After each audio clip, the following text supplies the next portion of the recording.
सपा के सांसद रामगोपाल यादव ने एक बेहद आपत्तिजनक बयान दिया, जिसको लेकर बीजेपी ने पूरी सपा को घेर लिया है। पहले आप बयान सुनिए। व्योमिका सिंह हरियाणा की जाटव जमात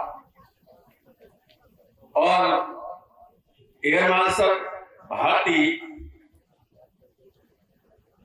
पूर्णिया के यादव हैं। तो तीनों तो पीडीए के थे। एक को मुसलमान समझ के गाली दी, एक को राजपूत समझ के कुछ नहीं किया और भारती के बारे में जानकारी नहीं थी। अब जब पेपर में आ गया तब ये सोचने को विवश है कि अब क्या करें। अब जब रामगोपाल यादव की जुबान फिसल ही गई है और खूब जोरों के साथ सियासत हो रही है, तो लाजमी है सफाई देना।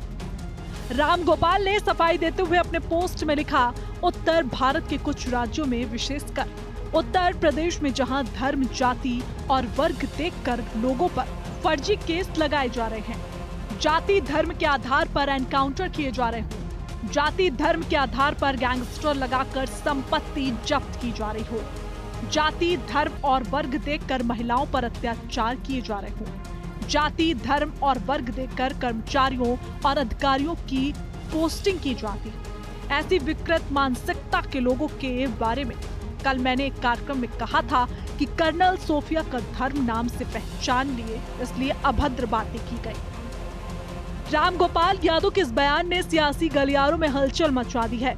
सूबे के मुखिया योगी आदित्यनाथ ने एक्स पर पोस्ट किया। सीएम ने अपने पोस्ट में लिखा, सेना की वर्दी जातिवादी चश्मे से नहीं देखी जाती है।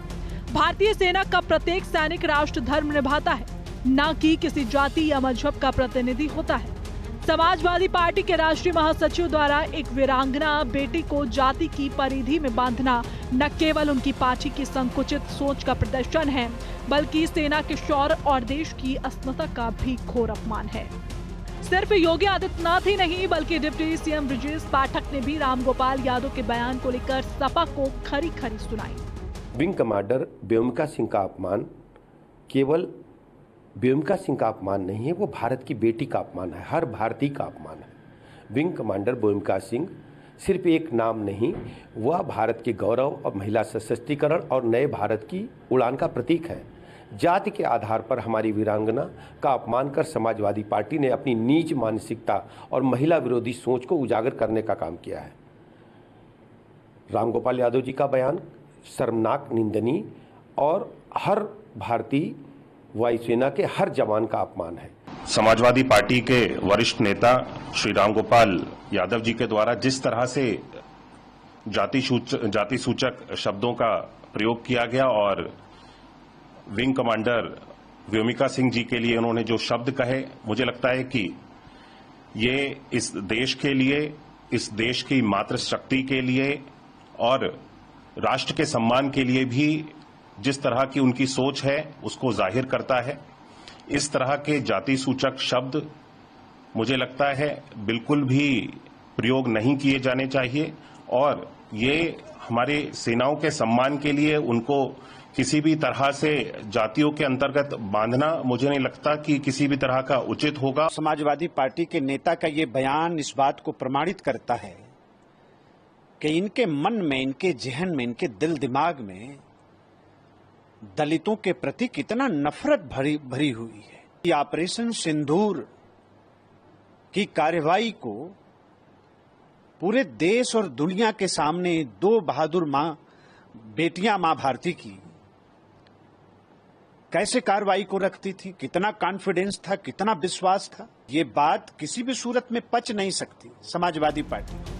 ऑपरेशन सिंदूर की सफलता के बाद पूरे देश में कर्नल सोफिया कुरैशी और विंग कमांडर व्योमिका सिंह की चर्चाएं खूब तेजी के साथ हो रही हैं।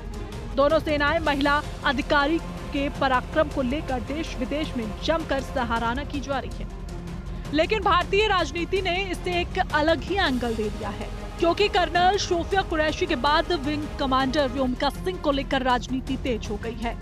वहीं बसपा प्रमुख मायावती ने भी सपा को आड़े हाथ लिया। बसपा प्रमुख मायावती ने अपने पोस्ट में लिखा, पाकिस्तान में आतंकियों के खिलाफ भारतीय सेना के ऑपरेशन सिंदूर के पराक्रम से पूरा देश एकजुट और गौरवान्वित है।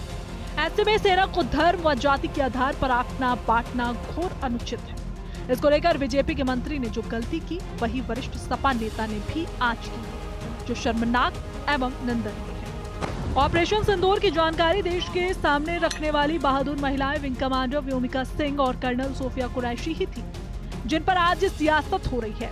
जब राष्ट्रहित की बात आती है तो जात पात, धर्म, रंग और पंथ कुछ मायने नहीं रखता, लेकिन फिर भी कुछ लोग अपने राजहित को तरजीह देने लगते हैं। और ये वो लोग हैं जो सार्वजनिक जीवन में अहम पदों पर होते हैं, जिनके बोलने का कोई मतलब जरूर होता है। ब्यूरो रिपोर्ट, हिंदी खबर।